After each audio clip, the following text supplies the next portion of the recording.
Yo, what's up guys? In today's video, I'm just going to be recapping the Chicago Bulls Media Day. You know, this is one of my favorite days of the year, seeing all the new Bulls players and jerseys and just talking about the Bulls in this upcoming season. Definitely leave a quick like on today's video if you guys are excited for Media Day and for training camp, which is this week as well. I'm going to have videos out every day talking about that and recapping that. Definitely make sure you guys are subscribed to the channel so you don't miss out on any of those videos throughout the week. Like I said, leave a quick like and some comments and questions below today's video. And real quick, right before I jump into training camp, let me just say, just last night, the Chicago Bulls have signed free agent big man Daniel Oturu to a training camp deal. You know, he has cleared waivers and he will report to Chicago, which obviously the Bulls need, I'd say, more depth at the power forward position and at the center position. And of course, the Patrick Williams injury does not help that. But nonetheless, Daniel is a 6'10", 22-year-old big man who was acquired by the Clippers in the second round of the 2020 NBA draft. He will compete for the Bulls' 2 roster spots or possibly one of their two-way contracts during camp, which does begin tomorrow. I'll have videos out all week covering that.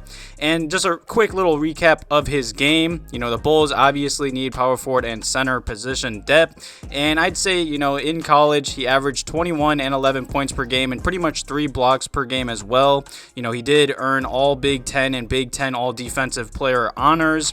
And in 30 games for the Clippers last season, he didn't really play that many minutes, about 6 minutes per game. You know, he put up 2 points and 2 rebounds a game. He then did average 11 points per game, 10 rebounds, and 3 blocks in 4 Summer League games in August.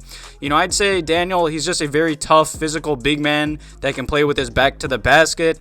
He can also finish plays at the rim. You know, he has been rebounding the ball very well. He can also block shots and help the team protect the paint. He's just a really solid young big man. So I'm happy the Bulls did give him a chance to compete in training camp. I wouldn't surprise me if he did make the Bulls roster or at least a two-way contract. The Bulls need a lot of depth or anyone that can just help on the defensive end at the power forward and center position. Definitely leave some comments and questions below today's video about that. And let's just jump right into Media Day. You know, Zach LaVine was talking to the media first and Arturas. And Arturas was talking about Zach LaVine and he said, we want him to be in Chicago for a very long time. He says the moves at the trade deadline and free agency proves that. And Zach LaVine commented on that and he said it means a lot hearing that. He also said he was very excited by all the moves the Bulls did make. Zach LaVine also said, I'm a team first guy. I'm really excited about the moves we made. He also said he's not worried about his contract. It's just about winning and showing up to work tomorrow when training camp does begin. And I agree. I just truly expect if the Bulls stay healthy, make the playoffs, and Zach's happy. Like I said in one of my past videos, I have not seen Zach this happy and smiling this much. If the Bulls make the playoffs, Zach continues to play solid. He's easily going to get a max contract from the Chicago Bulls next season. Zach LaVine also said the Bulls players got to Chicago a week in advance to start getting to know each other and practicing before training camp even starts. You know, you love to hear that they're already friendly, working out together, you know, trying to get their chemistry and gel down for this upcoming season. Zach then was also asked about playing with 2 other elite scorers. He said, we're all high IQ guys. We know what we do. We're not going to step on each other's feet. We're here to be ourselves. We're going to go in there with that mindset. When great players go in with one goal, it will figure itself out. And I agree with that 100%. There's been too much talk about the whole fit conversation and such. And Zach LaVine was, of course, talking about his new teammate in DeMar DeRozan. And he said DeMar DeRozan is a lot more than just a veteran and a leader. DeMar is still in the prime of his career. Let's not get that twisted. And I agree. I'd say last season with the Spurs, it was honestly probably one of the best seasons of his career. He did put up 21 points per game and 7 assists, and he ran pretty much the offense for the Spurs. You know, Billy Donovan was talking to NBC Sports Chicago, and he said Zach LaVine is as good as anyone talent-wise in this league. He continues to get better, continues to improve. He is as good as anybody, and I agree. He's gotten better season by season. I expect a big and fun year from the Chicago Bulls. And then DeMar DeRozan was talking to the media, and he talked about what he's learned about Chicago so far. And he said just being around and seeing how energetic of a sports city it is, you know, not just basketball, but baseball and football. The appreciation for sports is on a higher level than I ever thought before I came here. You love to hear that from DeMar.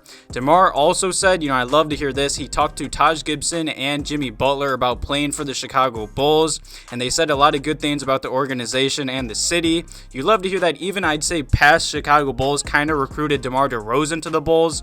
And DeMar also said, "It took me 13 years to get to the point where I've gotten mentally, physically, and emotionally. I learned so much about myself as a player in San Antonio. It grew me more as a leader. This time around in Chicago, it's putting everything I've learned all together." And I agree. He's going to be a great veteran, great leader. He can still put up 30 points per game on any night. I'm just really excited for this upcoming season. DeMar DeRozan also said that him and Zach LaVine were hanging out a lot this offseason. He said that they were working out before he even committed to the Chicago Bulls. And DeMar also said, "I don't think I've played on a more talented team." You love to hear all that. Zach LaVine was already hanging out and playing with star players before the Bulls and DeMar even committed to each other. Zach's always around other NBA stars. You love to see that. He's not afraid to recruit. And DeMar, he's been on some good teams throughout his career. For him to say this is the most talented team, it just has me really excited. And then Lonzo Ball, of course, was talking to the media as well. And it just makes me really happy to hear this, because throughout my lifetime, the Bulls have never really been an attractive destination for free agents. And Lonzo Ball was asked if it was easy to sign with the Chicago Bulls. He said it was very easy and that the Chicago Bulls were always the front runners to sign him. You love to hear that as well. Lonzo Ball also said he was talking to Billy Donovan, and he plans on getting back to being more of a traditional point guard after his role changed somewhat in New Orleans last season, and that's great to hear as well. Lonzo Ball is going to be deadly on the fast break, just getting the ball to Zach, DeMar, Vuce when they need it, just being that true point guard that he was drafted to be. And I know he doesn't like playing off the ball, but Lonzo's still a great 3-and-D type off the ball player as well. So Billy Donovan can do a lot of things with these Bulls players, and I'm just excited. And Lonzo Ball was talking about why he signed with the Chicago Bulls, and he said, "They didn't want me to change any part of my game, just to excel in the things I'm already comfortable doing." And he also said Zach played a big part in that as well. You love to hear that Lonzo's finally going to be the point guard that I'd say the Bulls have been needing for a while now. And you love to hear that Zach was, of course, a huge reason why Lonzo signed with us and was recruiting him as well. And then Vuce and Patrick Williams talked to the media as well. They really didn't say that much. Vuce, of course, said DeMar and him were in the same class. They were both freshmen at USC. He said it's special for us to have been there together. He had mentioned in the past maybe playing together one day. He then said it's special to be on the same team now. I'm really just happy from everything that I've heard from Media Day. I'm really excited for training camp as well. Patrick Williams then talked to the media. He really didn't say much either. Of course, he talked about his injury. He said he sprained his ankle landing on someone's foot during a workout. He didn't think it was bad at first, but then it swelled up and later got an MRI. He said being injured for him is new. Of course, he said not something he wants to get used to. I'm really just excited for this upcoming season. Thankfully, it looks like Patrick Williams isn't going to miss that many games, or he might even be ready for the season opener. I'll definitely have a video out all throughout the week covering training camp as well. Tomorrow is the first day of that. But nonetheless, definitely leave a like on today's video and some comments and questions talking about all the players, talking about the Chicago Bulls. Thank you guys for all the love on the past few videos. Thank you guys for watching today's video. Have a good one.